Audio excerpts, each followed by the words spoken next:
دوستان و همراهان عزیز، برای شنیدن داستان‌های شیرین شاهنامه کانال حکایت سرا را دنبال نمایید و با راهنمودهای خود ما را حمایت کنید. دادخواهی کاوه آهنگر. سالهای سال بود که ضحاک روز و شب از اندیشه فریدون و از بیم او آسایش نداشت. روزی همه بزرگان را به نزد خود خواند و گفت: شما می دانید که من در قلمرو پادشاهیم دشمنی دارم به نام فریدون که هرچه او را جستجو کردم نیافتم. هرچند او بسیار جوان است، اما نباید نیروی او را ناچیز شمرد، زیرا هر آن ممکن است با لشکری به سوی ما بتازد. پس ما باید شمار سپاهیان را 3 برابر کنیم تا بتوانیم با او به جنگ بپردازیم.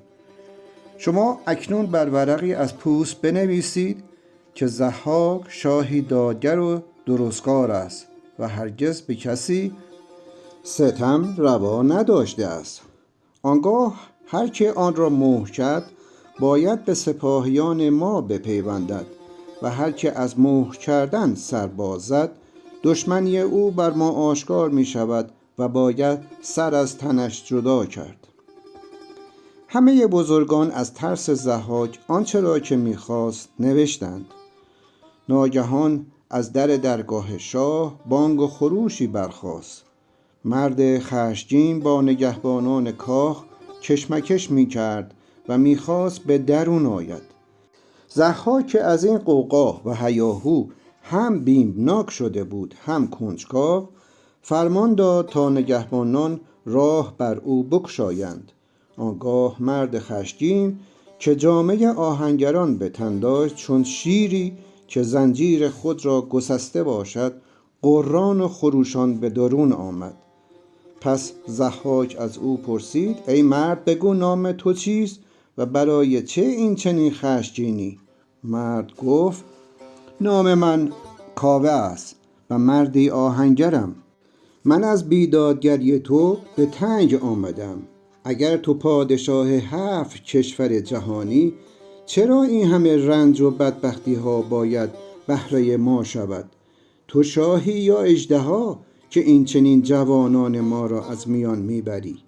من امروز آمدم تا فرزندم را از تو باز پس گیرم. دژخیمان تو او را برده اند تا از مغز سرش برای مارهایت خوراک بسازند. او تنها فرزند من است و تا او را به من ندهی از اینجا نخواهم رفت.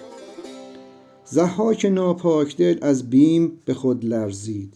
پیش از این چندین بار چنین مخالفت‌هایی دیده بود، اما این بار کاوه شیردل آنچنان بیباکانه پرخاش میکرد که او یارای ایستادگی در برابرش را نداشت. دستور داد پسر کاوه را به او بدهند تا هرچه زودتر از آنجا برود و هیاهو بالا نگیرد. چون پسر کاوه را آوردند، ضحاک اندیشه دیگری کرد. آن گواهی را که بر ورق پوست نوشته بودند به کاوه داد و گفت: اکنون که من پسرت را به تو برگرداندم، تو نیز پای این گواهی را مهر کن تا همه بدانند که ضحاک شاه دادگری است. کاوه شیردل گواهی را خواند و چنان خشمگین شد که آن را پاره کرد و زیر پا انداخت. سپس دست پسر خود را گرفت و از کاخ بیرون آمد. مردمی که در کوچه و بازار چشم به راه کاوه بودند، چون او را و پسرش دیدند که از کاخ بیرون می آید، بر او گرد آمدند. از هر جا بانگ و خروش مردم به گوش می رسید که می گفتند: آفرین بر کاوه شیردل، او پسر خود را از چنگ ضحاک رهانید. همه باید از او ایستادگی بیاموزیم. کاوه شیردل که از پشتیبانی مردم دلگرم شده بود فریاد زد: ای ایرانیان، این شاه بیدادگر اهریمن است. او دشمن خدا و مردم است. اکنون زمان مبارزه فرا رسیده است. اگر همه دست به دست هم دهیم می توانیم خود را از ستم او رها سازیم. پس پیشپند چرمین خود را که ویژه آهنگران است از کمر باز کرد و بر سر نیزه زد و گفت: از این پس این تکه چرم پرچم مبارزه ما خواهد بود.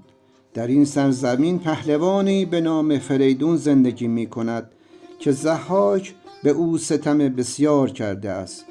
ما به نزد او می رویم تا ما را در مبارزمان یاری کند. پیروزی از آن ماست. مردم با هیاهوی بسیار از او پشتیبانی کردند. همه با او همداستان بودند و بر او آفرین می گفتند. همون شب کاوه شیردل مردم را گرد آورد تا به نزد فریدون بروند. او از کسانی که برای نیایش خداوند به پرستشگاه اربوزکو می رفتند شنیده بود که فریدون در آنجا زندگی می کند. پس خود و پیروانش یک راست به سوی پرستشگاه رفتند. آنان پنهانی راه می رفتند تا سربازان ضحاک از آن رویداد آگاه نشوند.